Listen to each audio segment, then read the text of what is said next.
La memoria no atraviesa la perspectiva de género, la recuperación de la memoria sigue atravesada por las jerarquías de poder. Sigue atravesada por unas jerarquías de poder en las cuales en el presente se recupera a esas mujeres del pasado únicamente como víctimas en la esfera pública, y es un lugar que en realidad nos viene dado por el propio sistema patriarcal, ¿no? El de víctimas. No es nada transformador reivindicarse como es. Ayer mi hijo Mateo, tiene 15 años, me pidió ayuda para hacer un trabajo que tenía que presentar hoy en el instituto sobre la dictadura de Videla. Lo primero, claro, yo nunca me he sentado y me he puesto a contarle como una maestra, siéntate y escucha lo que tengo que decirte, ¿vale? De mi historia, nuestra historia, porque en realidad ahí se produce una memoria monológica, ¿no? O sea, la memoria dialógica requiere del otro para que se genere, ¿no? ese diálogo. Por tanto, hay que tener en cuenta cuáles son las preguntas que atraviesan a ese otro, y es cada presente. O sea, la memoria se ejerce desde cada presente con cada problemática que nos va atravesando en el día a día. Y si son las cuestiones bueno, de los derechos de las mujeres, pues está bien que a los chavales y a las chavalas les lleguemos por eso que les está atravesando su presente. Y esa memoria se hace entre varios, se va haciendo con cada interrogante presente, y por lo tanto no puede ser monológica, y tienes que tener en cuenta que es lo que el otro también necesita saber, y lo que, por ejemplo, en el caso de los jóvenes en España, eso de decirles no os interesa la memoria, estáis sosteniendo el olvido, no se puede olvidar lo que nunca te han enseñado. Eso en la escuela, no sé si habéis visto algún libro de texto a día de hoy de la ESO, la banalización y el blanqueamiento de las consecuencias de un golpe de Estado, de una guerra y de una dictadura son terribles. Entonces no se olvida lo que nunca te enseñaron. Precisamente lo que contaba antes, las víctimas y los familiares solo pueden todavía contar, ¿no? esa memoria del padecimiento, y por lo tanto, bueno, eso sigue generando también mucho dolor en los chicos y las chicas, ¿no? que tienen una sensibilidad y saben que ahí ha habido un trauma colectivo muy fuerte, del que si no se habla, si sus referentes en la escuela no hablan, pues algo ahí que no se aborda, ¿no?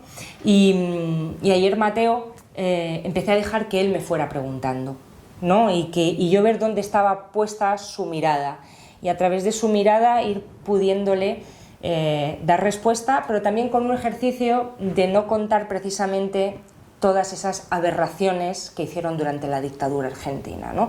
Aunque hubo que enumerarlas, porque él tuvo que hacer una presentación, ¿no? Pues los 30.000 desaparecidos, los 500 bebés robados, los centros clandestinos de detención y tortura.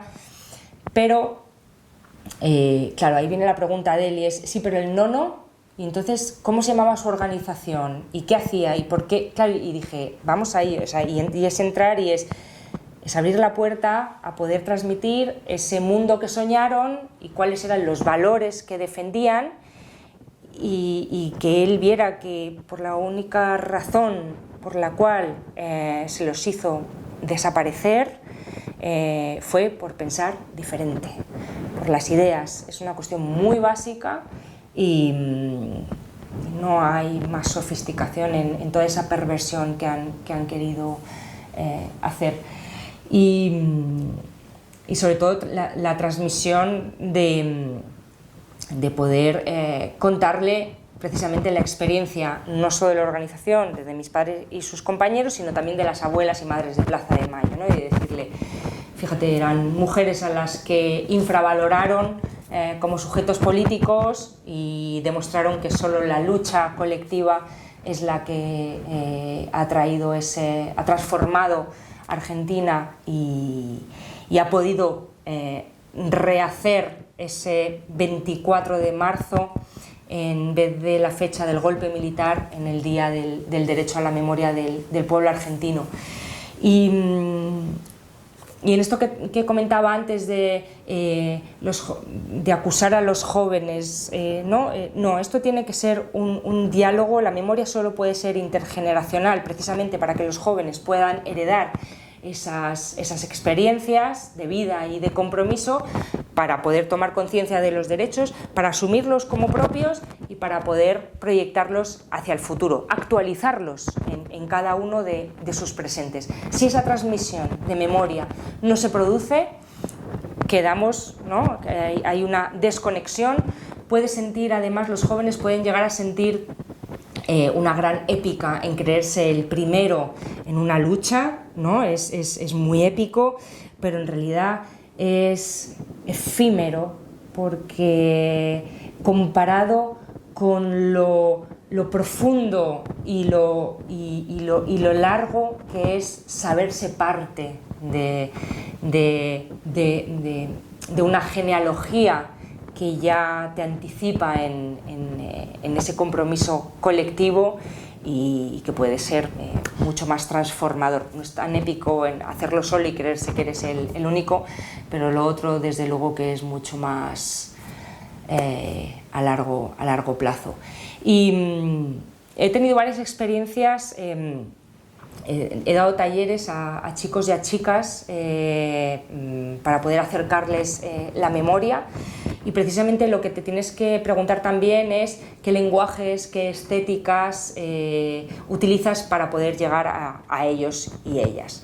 Ha habido dos talleres que para mí fueron de los más transformadores para ambas partes, porque son espacios en los que yo he generado un encuentro entre víctimas del franquismo y estos chicos y chicas.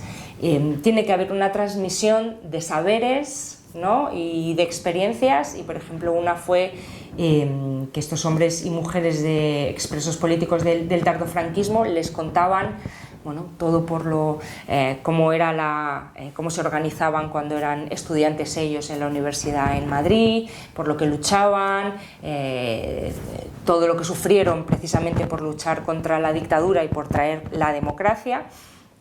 Y luego los chicos y las chicas tenían que capacitarlos en las nuevas tecnologías, y juntos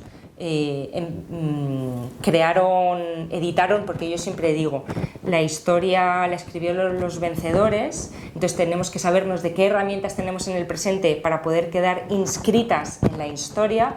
Internet es un espacio maravilloso y perfecto para poder inscribir en la historia a estos hombres y estas mujeres, y entonces creaban entradas en la Wikipedia sobre sus experiencias, sobre sus organizaciones, sobre la querella argentina, y bueno, generaban, ¿no?, las nuevas tecnologías, quedar inscritas en la historia de alguna forma, o sea, trascender la memoria también, ¿no?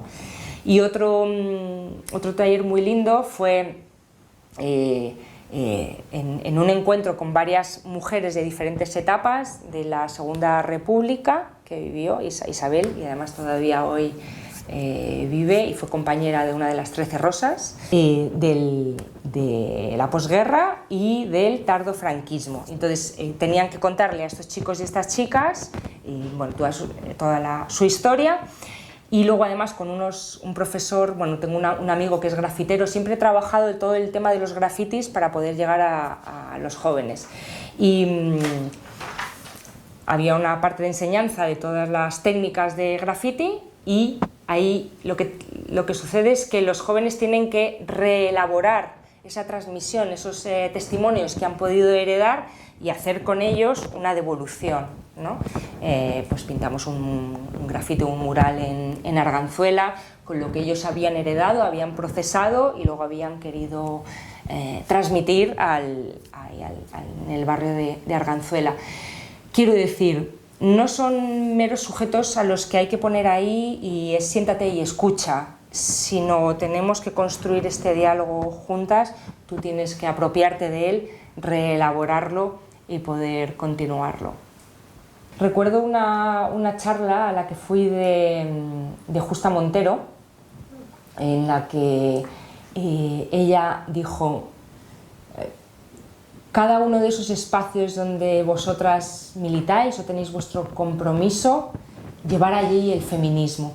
Porque yo ahí, en ese momento en el que estoy involucrada en la querella argentina, también tenía una cuestión de que en un contexto en el que las mujeres está en juego nuestra propia vida, ¿no?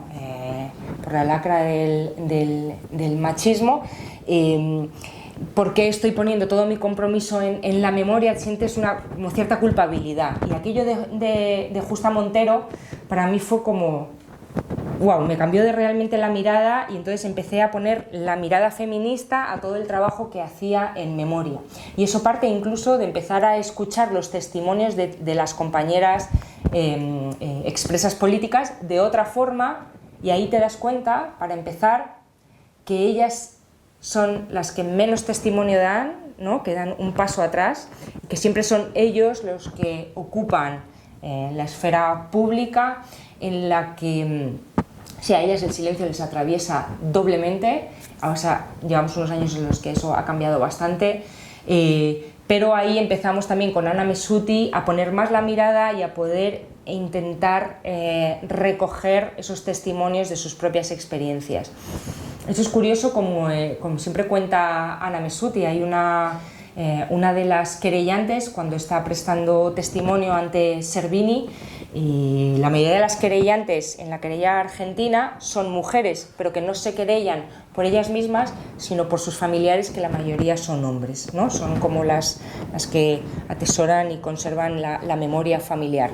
Y ella relata todo lo padecido que sufrió su familiar. Y Ana Messuti le dice: bueno, pero ahora cuenta tu caso, ¿no? Porque es una mujer en los 70, estudiante, con todo lo que sufrió, toda la lucha estudiantil aquí en Madrid por la represión franquista. Y ella dijo: no, lo mío no es importante.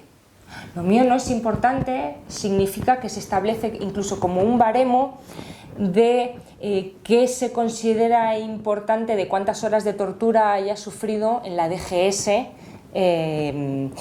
o que hayas tenido que abandonar tu carrera universitaria, tu trabajo, tu familia, haberte cambiado de provincia, cambiarte el nombre para una nueva vida y vivir en la clandestinidad, no sea realmente una consecuencia de una dictadura que te atraviesa, ¿no? Pero ahí se establece como un baremo muy perverso, y que si no le empiezas a poner la perspectiva feminista, precisamente se dejan muchas cuestiones fuera. Si la memoria no atraviesa la perspectiva de género, la recuperación de la memoria sigue atravesada por las jerarquías de poder.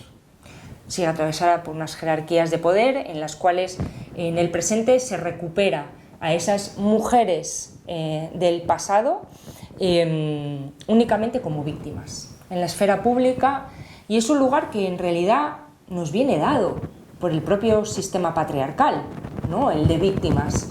No es nada transformador reivindicarse como eso, y ahí siempre cuento, hay en las monumentalizaciones que se hacen luego de las fosas comunes, de las excavaciones, sabéis que luego se ponen pues los nombres de quienes estuvieron ahí, y además se hace todo, bueno, pues un acto simbólico en homenaje a esos hombres o esas mujeres que se han exhumado, ¿no? Hay un caso de una exhumación en el cual de mujeres se las recuerda únicamente, se les pone el símbolo de corazones.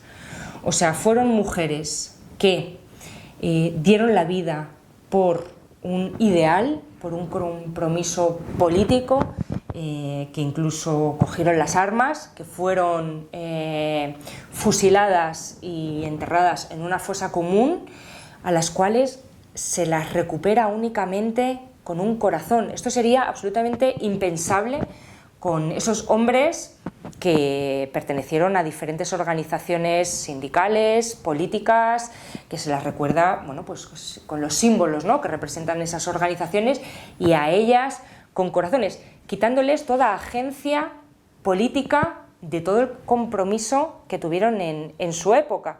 Y es, por ejemplo, también cómo atraviesa la mirada patriarcal en esa recuperación de memoria, en el caso, por ejemplo, de las 13 rosas. Yo a los chicos y a las chicas les pregunto, bueno, ¿quiénes fueron las 13 rosas, ¿no? Y si lo queréis hacer, por ejemplo, un análisis de cada 5 de agosto, la narrativa mediática que se hace en redes sociales en el aniversario del fusilamiento de las 13 rosas, lo único que vais a encontrar es una narrativa del padecimiento que sufrieron esas mujeres. O sea, es un inventario de las vejaciones, ¿no? Entonces, la mayoría de la gente te puede relatar, fueron detenidas, fueron vejadas, violadas, torturadas, encarceladas y fusiladas. Y además las recordamos únicamente en ese lugar de memoria que es un cementerio, ¿no?